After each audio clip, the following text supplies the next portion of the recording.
자, 안녕하세요. 자, 오늘은 지난 시간에 이어서 범종 얘기를 또 해보도록 하겠습니다. 이 범종 참 오래 하는데 참 그래요. 자, 이 책으로는 99페이지부터 이어서 102쪽 뭐 이런 쪽으로 계속 올라가서 할 수 있도록 그렇게 하겠습니다. 이 범종에 대한 거는 기본적인 거는 지난 시간에 말씀을 드렸고요. 오늘 말씀드리려고 하는 거는 범종의 유래와 관계된 내용이에요.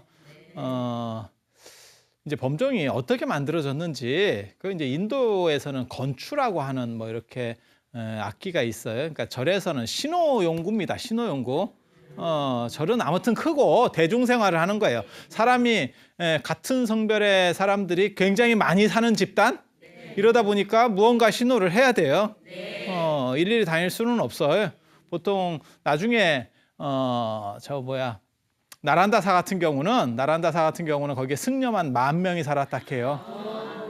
10,000명만 사는 게 아니고요. 그 10,000명도 10명이 시험 보면 한 서너 명 통과하고 뭐 이랬다 하는 거예요. 그래서 그게 A급만 10,000명입니다. A급만 10,000명. 그리고 그 10,000명이 살기 위해서는 그 승원 도시가 하나 만들어져요. 승원 도시가 아예 절 주변으로 해서 한 도시가 만들어지고, 그래서 그 나란다 유적이 한 10km 정도, 8km, 10km 직경으로 막 이렇게, 지금 발굴된 건 한 1km 정도 발굴이 됐고요. 직경이 한 10km 정도 되면 그거는 어느 정도 작은 규모의, 오늘날도 작은 규모의 도시보다 큽니다. 그렇잖아요. 둘레가 10km면 별로 안 커요. 근데 직경 10km 막 이렇게 되면, 그래서 그걸 사원도시라고 보면 될 거예요. 사원과 그 주변에 있는 부대 시설들 이렇게 쫙 해서 올라가는데, 그렇게 큰 데서 뭐 방법이 없어요. 아무튼 인터폰이라는 개념이 없으면 방법이 없어요. 그거는 최대한 뭔가 소리를 내야 되겠죠. 그리고 나무 소리보다는 쇳소리가 더 멀리 갑니다. 네. 뭐 그렇죠. 네. 그런 거예요. 그래서 쇳소리를 이제 내는 거고, 그래서 귀신 부릴 때도 쇳소리 내고 뭐 이러잖아요. 그거 모르세요? 귀신 부릴 때? 상여 소리 할 때, 요령 흔들면서 가고, 그게 더 멀리까지 퍼져서 다른 세계까지 이렇게 땡겨올 수 있도록 뭐 이렇게 그렇게 하는 거예요. 그래서 절에서도 제 지낼 때 같은 경우는 요령을 많이 흔들죠. 이렇게 요령, 뭐 그렇게 가는 거예요. 그래서 인도에도 건추라는 어떠한 이런 신호용구가 있었고, 새로 된 신호용구가 있었고, 진 같은 뭐 그런 걸 거예요. 꽹과리나 뭐 이런 계열들의 어떤 그런 거였을 거고, 이제 중국에서는 대표적으로 종인데, 저 종이 문제는 중국 종하고 우리나라 종하고 다르다는 거예요. 그리고 우리나라 종은 가장 우수해요. 전 세계적으로 가장 우수해서 한국종이라는, 저번에도 말씀드렸지만 한국종이라는 따로 학명이 있어요. 그러니까 전 세계적으로 가장 내세울 수 있는 것 중에 하나가, 우리나라 최고야라고 말할 수 있는 것 중에 하나가 이 범종이거든요. 범종이에요. 그런데 생긴 것도 다르고 뭐 중국종하고는 좀 약간 달라요. 근데 사람들이 지금까지는 뭐라고 얘기했냐면 중국종에서 왔다라고 얘기를 하는 거예요. 그래서 지금 나오는 게 옛날에 이게 은나라 때, 중국 옛날에 보면 은허의 발굴 이래서 그런 얘기 들어보셨습니까? 왜 중국의 4대 문명, 뭐 황하 문명 할 때 은허라는 데서 은허가 발굴됨으로 인해서 황하 문명이 되는 거예요. 중국의 고대 왕조에 하나라, 은나라, 주나라 이렇게 이제 3대 시대라고 하거든요. 3대 시대라고 하는데, 이 3대 시대 중에서 주나라만 실제로 역사적으로 있었다고 생각했고, 하나라하고 은나라는 사실 있는지 잘 몰랐어요. 근데 역사책에는 나와요. 사마천의 사기나 이런 데 보면 그 역사책에 나온다고요. 그런데 실제 있는지를 몰랐어요. 그러다가 그게 나중에 1800년대 말에 그게 이제 발견이 되는 거예요. 은허는 은나라 수도입니다. 원래는 상나라예요. 상나라. 원래는 상나라. 그래서 그 상나라가 나중에 주나라하게 망하고 난 뒤에 상나라 사람들이 유민이 돼서 떠돌아다녀요. 어디 갈 데가 없어요. 나라가 망하니까. 그래서 여기저기 떠돌아다니면서 뭘 했냐면 장사를 했어요. 그래서 오늘날까지도 상나라 사람을 장사라는 의미로 쓰는 거예요. 그래서 상인이라는 뜻이 나오는 거예요. 상나라 사람들이 떠돌아다니면서. 그리고 그 은하의 발굴도 굉장히 재밌습니다. 지금 하남성 정주가 은어인데 거기가 이제 은나라의 마지막 수도 쪽이에요. 마지막 수도 쪽. 수도가 옮겨지거든요. 뭐 그럴 수 있잖아요. 우리도 뭐 백제 같은 경우가 수도를 여러 번 옮기니까 뭐 가능한 얘기지. 그런데 그게 또 은어의 발굴이라는 게 또 아주 재밌는 얘기가 있습니다. 재밌는 얘기가 있어요. 갑골 이런 거 들어보셨잖아요. 갑골, 갑골문 뭐 이런 거 있잖아요. 갑골이 그게 이제 귀갑수골이라고 그래서 거북이 배껍질, 거북이 등껍질이 아닙니다. 거북이는 등껍질에는 뭘 갖고 있냐면 축구공을 갖고 있고 배껍질에는 식스팩을 갖고 있어요. 식스팩을 갖고 있어요. 천연적으로 식스팩도 아니고 거의 뭐 8팩 정도 됩니다. 이렇게. 그렇잖아요. 거북이가 그렇게 갖고 있어요. 그런데 그 거북이 배껍질을 이렇게 불로다가 지지면 이게 균열이 나는 거예요. 그래서 원래는 그냥 이렇게 쇠꼬챙이를 불에 달궈가지고 여기를 말린 상태에서 거북이 배껍질을 말린 상태에서 이렇게 딱 지지면 어떤 일이 벌어지냐면 저 배껍질이 터집니다. 밤처럼 퍽 터져버린다고요. 마른 게 불에 달군 쇠가 다니까 터져버리는 거예요. 그래서 여기다 칼집을 내요. 이렇게. 밤도 칼집 내서 하잖아요. 그런 식으로 칼집을 내고 불에다가 이렇게 달군 쇠꼬챙이로다가 이렇게 지져버리면 여기 이렇게 금이 가죠. 쩌르륵 하면서 금이 간다고요. 그래서 요거를 전복자라고 하는 거고, 그 다음에 요것을 이제 점사를 읽어야 돼요. 이렇게 불에 달구기 전에, 불로 지지기 전에 먼저 체크해 놓는 게 점이라는 의미가 되고, 그 다음에 이것을 누군가가 말해줘야 되잖아요. 그럼 이게 점칠점자가 돼요. 이렇게 해서 이게 점이라는 의미가 이런 데서 나오는 거예요. 저기서 이제 갑골문이 처음으로 나오는 거거든요. 저게 이제 한자의 시작입니다. 시조. 그래서 그림에서 시작한다는 거예요. 그래서 한문은 읽는다는 것도 되지만 본다는 것도 돼요. 그리고 한문은 쓴다는 것도 되지만 그린다는 뜻도 돼요. 관계가 없습니다. 왜냐하면 저거는 그림 문자니까. 그림 문자니까. 그래서 중국 문화의 가장 큰 특징 중에 하나가 뭐가 있냐면 서화동언이라고 들어보셨어요? 그림과 글자가 한 가지 근원에서 나왔다. 그림과 글자가 같은 근원을 가지고 있는 거예요. 그리고 그게 그림과 글자가 끝까지 미분리 상태가 돼요. 분리되지 않아요. 그래서 한문 같은 경우는 서예라는 개념이 가능해요. 서예라는 개념이 가능해. 그러니까 문서의 내용과 관계없이 그것이 작품으로 인정을 받을 수 있다는 거예요. 굉장히 재밌지 않아요? 네. 글자라고 하는 것은 의미를 전달하는 기호체계예요. 그런데도 불구하고 그 의미적인 내용과 전혀 관계없이 그 자체가 예술품으로 인정을 받는다니까요.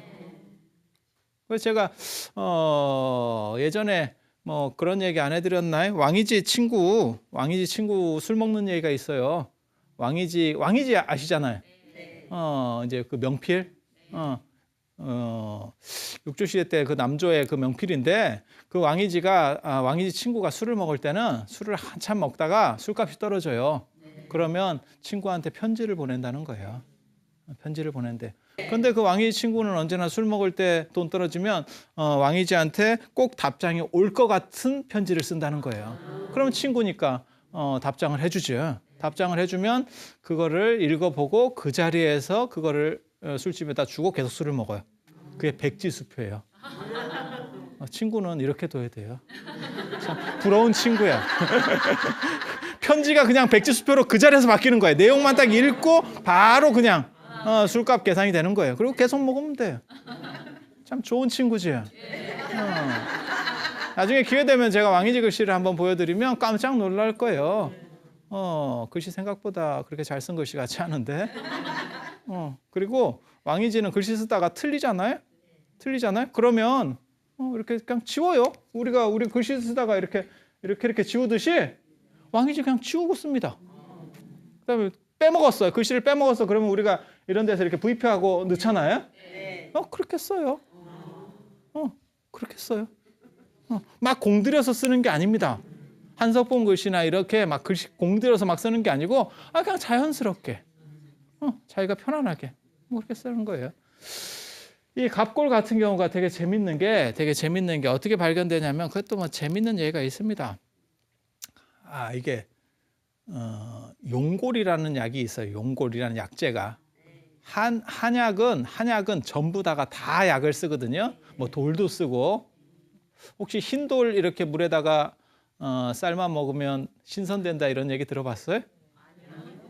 그 이제 신선전에 백석자 이런 조에 보면 그런 게 나오거든요. 흰 돌을 삶아서 먹으면 그게 무슨 뭐 고구마같이 삶아서 먹고 이러면 신선이 된대. 딱 들어봐도 말 같지도 않잖아요. 돌을 어떻게 삶아서 먹을 수가 있겠어요? 그런데 오늘날도 그 행동을 합니다, 우리가. 그런 게 맥반석 같은 거 물에다가 넣어가지고 먹고 이렇게 하는 거예요. 그런 행동들을 하는 거예요, 지금. 그래서 꼭 먼 얘기는 아니에요. 그래서 이게 그 당시에 감기가 유행을 했는데 용골이라는 약재가 한약재로 들어가요. 한약재로 들어가고 그 용골이라는 약재가 쓰이는데 그 용골이 뭐냐면 용의 뼈예요. 용골이라는 약재가 용의 뼈가 있습니까? 그렇죠. 용은 뭐 세 종류를 보통 얘기하는데 인도용 같은 경우는 저번에도 얘기했지만 킹코브라가 바뀌는 거고 중국 용 같은 경우는 용족이 따로 있는 게 아니고 누구든지 어떤 동물이든지 수행을 통해서 용이 되는 거고 대부분 수염난 물고기 계열에서 용이 되는 거예요. 그다음에 이제 서양용 같은 경우는 이제 공룡 같은 거. 공룡을 인간이 기억할 수 있을까요? 서양용 이렇게 서양에 용 나오는 그런 이야기들 보면은 딱 공룡이잖아요. 불 뿜는 공룡. 날개는 너무 애처롭게 달려 있고 저 날개로 날아갈 수 있을까 싶을 정도로 몸은 비대하고 날개는 작고 날개 참 힘들겠다 이렇게 생각이 되는 그 정도 용이에요. 근데 과연 인간이 공룡을 기억할 수 있을까? 인간이 사는 시대하고 공룡이 살던 시대는 너무너무 차이가 있는데, 그지? 그런데 인간이 진화하면서 그러한 공룡에 대한 기억도 무의식 속에 있다는 거예요. 진화하면서. 우리가 인간으로 된 거는 얼마 안 됐지만 실제로 계속 그것은 진화하면서 인간의 단계까지 왔기 때문에 그런 식의 공룡이라고 하는 것도 머릿속에 있고 그것이 공포 이미지가 돼서 어떤 때 그러니까 꿈이라든지 무의식 속에서 자꾸 떠오를 수도 있다는 거예요. 그게 공룡의 신화를 만들었다라는 설도 있어요. 그래서 예전에 책에 보면 그런 책도 있습니다. 에덴의 용이라고 그래서 에덴 동산에서 아담과 이브 같은 뭐 이게 진화론 얘기예요. 지금 창조론 얘기가 아니고 그런 원시 인류도 용에 대한 기록을 가지고 있다. 기억을 가지고 있다. 뭐 이런 얘기도 있어요. 굉장히 재밌습니다. 그래서 용골이라는 약재를 써서 그 당시 감기 치료를 다스리는데 예전에는 이렇게 첩으로다가 약을 지어오면 약을 어른들이 예전에는 한약적 지식이 있었기 때문에 한약에 대한 지식은요 유생이라면 유교를 제대로 배운 사람이라면 기본적으로 다 있습니다.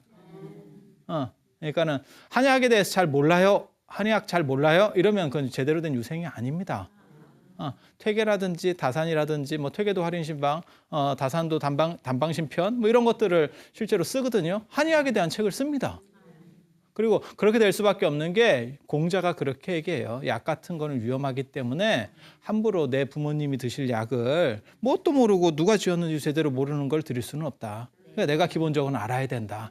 라고 생각하는 거고 그 다음에 한약 같은 경우는 어렸을 때 많이 보셨을 거예요. 어른들이 이렇게 보면서 약을 대충 내용을 알기 때문에 뭘 가려냅니다. 이거랑 뭐 무는 같이 먹으면 안 돼. 돼지고기 먹을 땐 이거 빼야 돼. 뭐 흰머리 난다더라. 뭐 이러면서 이렇게 뺐다 말고 놓고 당신이 해요.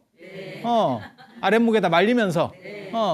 그래서 유생들이 그런 식으로 하다가 한 사람이 약재라고 생각된 거를 이렇게 딱 보고 이렇게 펼쳐서 봤는데 거기에 이러한 뭐가 있는 거죠. 글씨 같은 게. 그래서 그걸 보고 이제 처음으로 이게 무슨 글자 같다.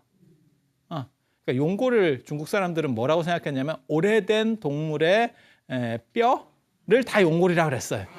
그리고 은어 그 동네가 이제 은나라 때 수도였었기 때문에 이 갑골점 친 게 굉장히 많이 있어요. 바닥에 많이 이제 있었던 거라. 그래서 그걸 가지고 사람들이 약재로다가 계속 쓴 거예요. 용골이라고 계속 약재로. 그래서 그 사람이 많은 약재를 쉽게 말해서 용골들을 이렇게 모으면서 저게 이제 갑골이라는 게 밝혀져요. 그래서 굉장히 재밌는 게 갑골의 발견은 감기 때문에 시작되는 거고 황하 문명의 발견이 그렇게 나오는 거예요. 감기 때문에 시작이 되는 거고 그 다음에 대부분의 갑골은 저렇게 다 약재로다가 과 먹었어요. 아주 재밌는 뭐 그런 거라. 그래서 이 황하 문명 때 은나라 때 이런 종이 있었어요. 이런 종이 요라고 하는 지금 이렇게 사진에서 보시는 게 이게 은나라 때 종이에요. 그러니까 중국에서 가장 오래된 종의 원형 같은 그런 종입니다. 그래서 이 종도 그렇고 이제 이 종이 이제 이렇게 발전하는 거거든요.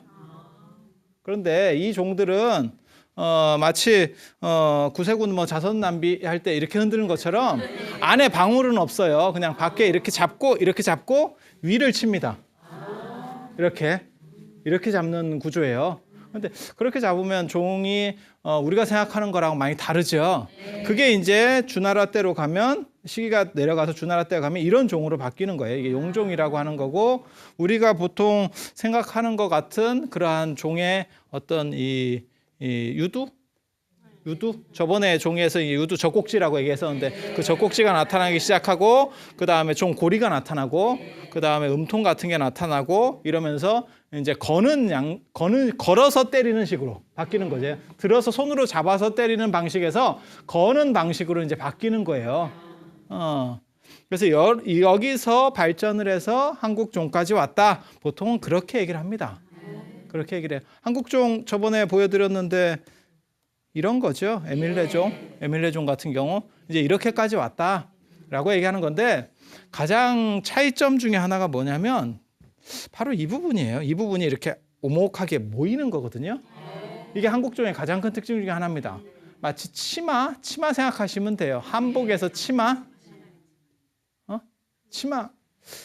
요즘은 한복을 제대로 안 입으니까 그런데 원래 그 예전에는 이게 여자들이 속옷을 요즘은 한복 입을 때 밑에 뭐 꼬쟁이 같은 거 하나 입고 그냥 막바로 입으니까 맵시가 안 삽니다.